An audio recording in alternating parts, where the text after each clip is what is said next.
Hey everyone, I wanted to talk a little bit about intermittent fasting today. It seems like everyone has an opinion and it's super popular right now. But I'm not necessarily concerned about those opinions. I want to find out if there's any scientific backing behind all these claims we hear. So let's find out.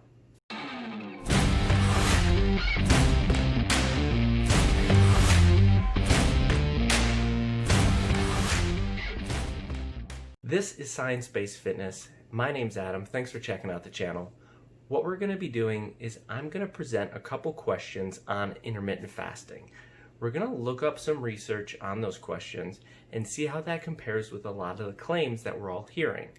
Now, for those who don't know what intermittent fasting is, it's basically cycling between a window where you don't eat and then cycling between a window where you do eat. So the most common type of fasting I've seen is called a 16-8, where you go 16 hours of fasting followed by an 8-hour window of eating. Now, there are other types of fasting. A couple of the studies actually looked at the other styles of fasting as well, but I will note that when we get to that. Intermittent fasting does not dictate what you eat, just when you eat. Fasting has been claimed to increase mental clarity, improve cardiovascular health, and help with glucose regulation.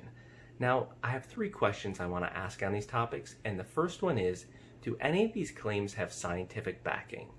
The second is, how does fasting affect your workouts? And number 3 is, who should be fasting and why?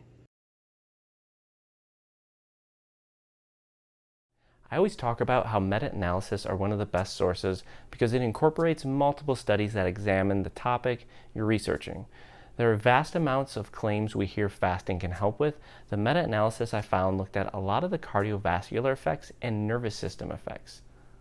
So it turned out that the intermittent fasted diets had a positive effect on the nervous system by reducing free radical formation and protecting against environmental and genetic factors. Another positive effect seen was in the cardiovascular system. The intermittent fasted diets led to body fat and body mass reduction, which reduced the rates of heart attack. We see a reduction in the concentration of total cholesterol, triglycerides, and LDL cholesterol. Although there were also negative effects, drawbacks tended to be bad mood, fatigue, dizziness, and in the elderly, it was associated with increased risk of cardiovascular disease, arrhythmia, and stroke. When individuals reduce calories for too long, there tends to be issues regulating hormones. Disorders include menstrual cycle disorders in women and reduction in testosterone in men. This analysis used more than just the 16-8 fasting method.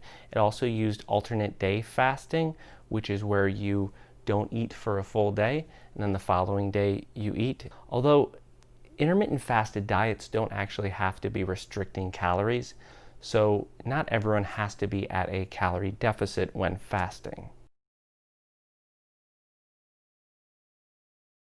I came across a study in Mass Research that looked at how conventional diets versus intermittent fasting diets, while the individuals participated in resistance training, fared against each other.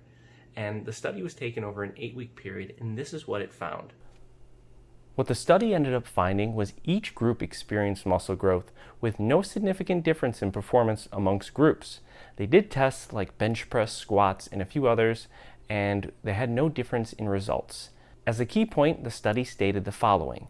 The results suggest that time-restricted feeding with an 8-hour feeding window is a suitable strategy for lifters with no adverse effects on strength or muscle mass.